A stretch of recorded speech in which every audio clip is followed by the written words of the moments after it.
پاکستان تحریک انصاف کے حالیہ احتجاجی تحریک نے پاکستان کی سیاست میں ایک نیا موڑ لے لیا ہے۔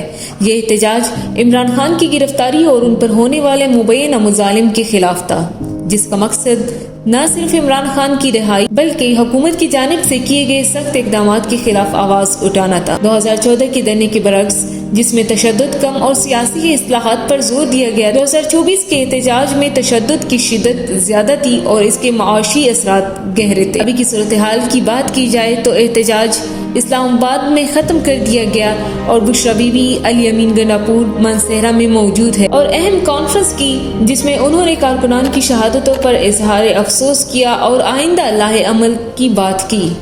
اس احتجاج پر نظر ثانی کی جائے تو حکومت نے سخت اقدامات کیے، جن میں کارکنانوں کی گرفتاری اور راستوں کی بندش شامل تھی۔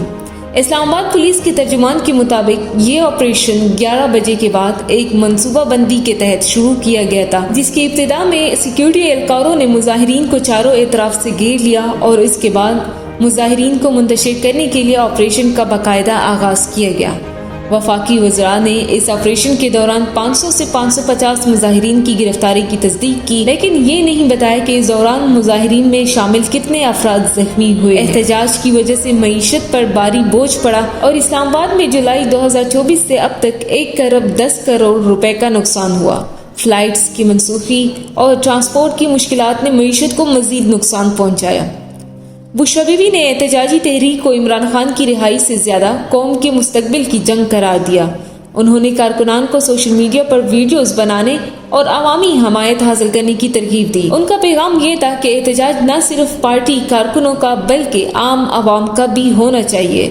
انہوں نے کہا کہ عمران خان پر ظلم جاری ہے اور یہ ظلم نہ صرف عمران خان بلکہ پورے ملک کے مستقبل کو متاثر کر رہا ہے۔ انہوں نے کارکنان کو یقین دلایا کہ عمران خان ان کے ساتھ کھڑے ہیں اور تحریک انصاف کا مقصد کبھی بھی ترک نہیں کیا جائے گا۔ علی امین گنڈاپور نے حکومت کو سخت تنقید کا نشانہ بنایا اور کارکنان کو احتجاج میں متحرک رہنے کی ترغیب دی۔ اس احتجاج کا اثر صرف سیاسی میدان تک محدود نہیں رہا بلکہ اس نے معیشت، سیکیورٹی اور عوامی زندگی پر گہرے اثرات مرتب کیے ہیں۔